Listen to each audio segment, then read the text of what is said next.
আমার 24শে নভেম্বরের দিকে আমার হেয়ার ফল হয় খুবই, যার কারণে হচ্ছে যে আমি ওই হেয়ার ফলের ট্রিটমেন্টটা নিই। তারপর হচ্ছে মেডিসিন নেওয়া হয়। তো মেডিসিন নেওয়ার কারণে আমার পুরো শরীরে এবং ফেসে প্রচুর পরিমাণে হেয়ার গ্রো হয়।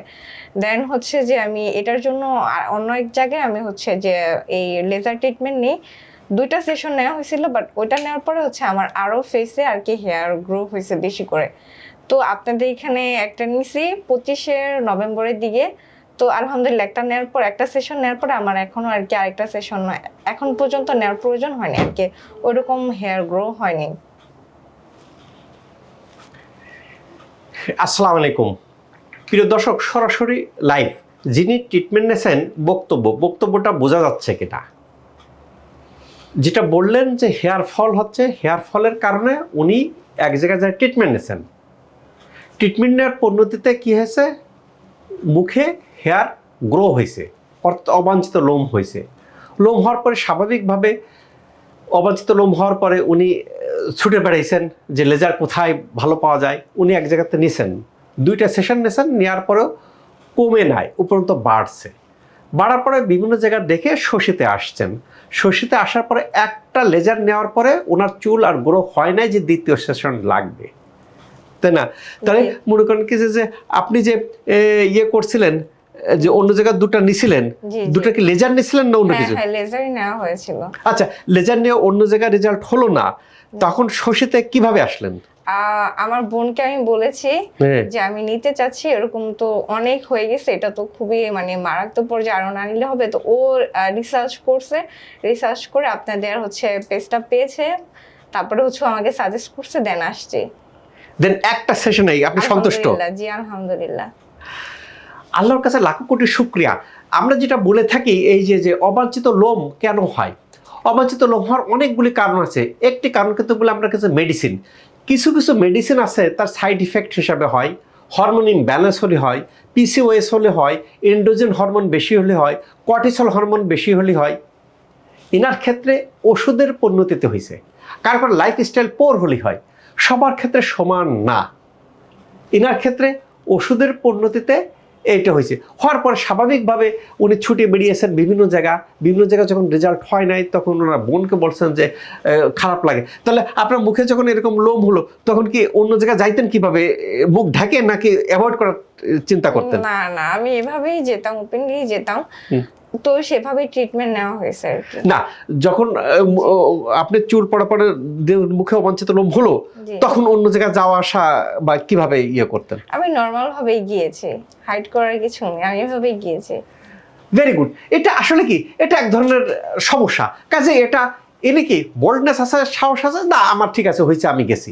কিন্তু অনেকে আমরা কি করি, অনেকে স্টিক বা শাই ফিল করি, মুখে একটু ঢেকে রেখে যায়, একটু ইয়ে করে যায়, থ্রেটিং করে যায়, শেপ করে যায়। উনি সে জানে, উনি কাছে না ওষুধে পরিণত হয়েছে, আমি ট্রিটমেন্ট নেবো, ভালো হবো। অফকোর্স দিস ইজ কারেক্ট, এটাই থাকা উচিত যে আমার।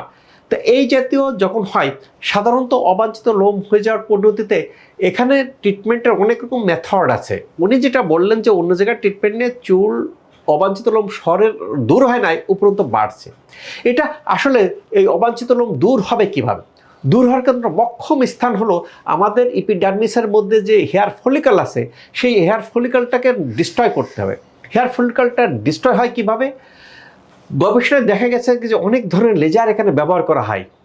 একেবারে আপনি অ্যান্টি অ্যাগ লেজার শুরু করে অনেক ডায়েট লেজারের যার ফ্রিকোয়েন্সিটা 810 ন্যানোমিটার, সেই ওয়েভলেন্থটা আমাদের স্কিনে ধরলেই আমাদের লোমকূপের গোড়াতে মেলানোসাইট অ্যাবজর্ব করে। এই যে পিছনে যেটা দেখতেছেন যে বিভিন্ন ধরনের এখানে মেশিন ইউজ হচ্ছে, যদিও এখানে এনআইআর আছে, এখানে অনেক ধরনের লেজার আছে, 3 in 1, 3টা লেজার একটা মেশিনের মধ্যে আছে। এটা ডায়োড লেজারের নির্দিষ্ট ফ্রিকোয়েন্সি যখন লোমকূপের গোড়ায় ধরা হয়, ধরলে লোমকূপের লোমে এখানে স্কিনে ধরা হয়, ধরলে যে হেয়ার ফলিকল আছে, ফলিকলের মেলানোসাইট এই ওয়েভলেন্থকে অ্যাবজর্ব করার পরে ডিস্ট্রয় করে দেয়। সেটা হিটকে কনভার্ট করে উইদাউট পেন ডিস্ট্রয় করে দিলে নতুন লোম আর গজায় না। এখন দেখা গেছে কি যে আমি ডায়োড নিচ্ছি বা নির্দিষ্ট ফ্রিকোয়েন্সির না, কাজ হবে না। আমি ডায়োড নিচ্ছি, আমার মেশিনে লেখা ওই, বাট আমাকে প্রডিউস নির্দিষ্ট ওয়েভলেন্থ দিচ্ছে না, কাজ হবে না। আমার কাছে প্রচুর আসতেছেন যে যারা বিভিন্ন জায়গায় ট্রিটমেন্ট নেওয়ার পদ্ধতিতে রেজাল্ট আসতেছে না বা সাইড ইফেক্ট দেখা দিচ্ছে, যার শশী হাসপাতালের প্রত্যেকটা মেডিকেল ইকুইপমেন্টস সব চেকড বাই ডক্টর শহীদুল, আমি চেক করে আনতেছি। তারপরে এখানে যিনি দেখছেন তিনি ডাক্তার, এমবিবিএস ডাক্তার, এখানে টেকনিশিয়ান বা টেকনোলজি দিচ্ছেন না। দেওয়ার পরিণতিতে আলহামদুলিল্লাহ শশী হাসপাতালের সবচেয়ে বড় বৈশিষ্ট্য রেফারেল, ভালো হয়ে যাচ্ছেন আরেকজন রুগী নিয়ে আসতেছেন।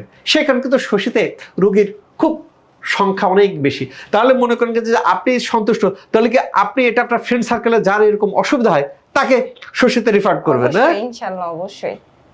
প্রিয় দর্শক, এটা আমার বলার অপেক্ষা রাখে না। যখন হয় সবাই কি অ্যাস্থেটিক জগতে অ্যাস্থেটিক ডার্মাটোলজির একটা আস্থার স্থান খুঁজে পাই। আমার কলিগরা অনেকে ফোন দেন যে দোস্ত, যে আসলে অনেক জায়গাতে ট্রিটমেন্ট নিচ্ছি, একটা আস্থার স্থান কোথায়? যখনই একটা আস্থার স্থান জন্মাবে যে হ্যাঁ আমি এখানে ভালো রেজাল্ট পাচ্ছি, দেখবেন যে অটোমেটিক এনে বলবে, ওরে বলবে, সেইখানে কিন্তু শশীতে রেজাল্ট আসে, ভালো হয়। ভালো হওয়ার পরিণতিতে এখানে আলহামদুলিল্লাহ হয়ে যাচ্ছে। পাশাপাশি যাদের হরমোনজনিত জটিলতার কারণে এটা হয়, আমরা ভিতর থেকে সেটা হরমোনকে ভালো করার অনেক রকম মেকানিজম করে সেটাকে ভালো করে দিই। ভালো করে দিলে রোগী ভালো হয়ে যায়। ইন্টারনালি ভালো হয়, আউটারনালি ভালো হয়, ভিতর থেকে ভালো হয়, বাইরে থেকে ভালো হয়। কাজে অবাঞ্ছিত লোম, অনেকে কি বিয়ার্ড শেপ দাড়িটা ঠিক থাকে কিন্তু অনেক জায়গায় অবাঞ্ছিত লোম গজায়, অনেক মহিলাদের অবাঞ্ছিত লোম গজায়। সে ওষুধের কারণে হোক, হরমোন ইমব্যালেন্স হলে হোক, যেটাই হোক না কেন, দূর করার সবচেয়ে আধুনিক প্রযুক্তি, আধুনিক লেজার ডিভাইস শশীতে। আল্লাহ তাআলা আমার সবার ত্বককে ভালো রাখুক, এই প্রত্যাশায় আমি doctor S M Shahidul Islam.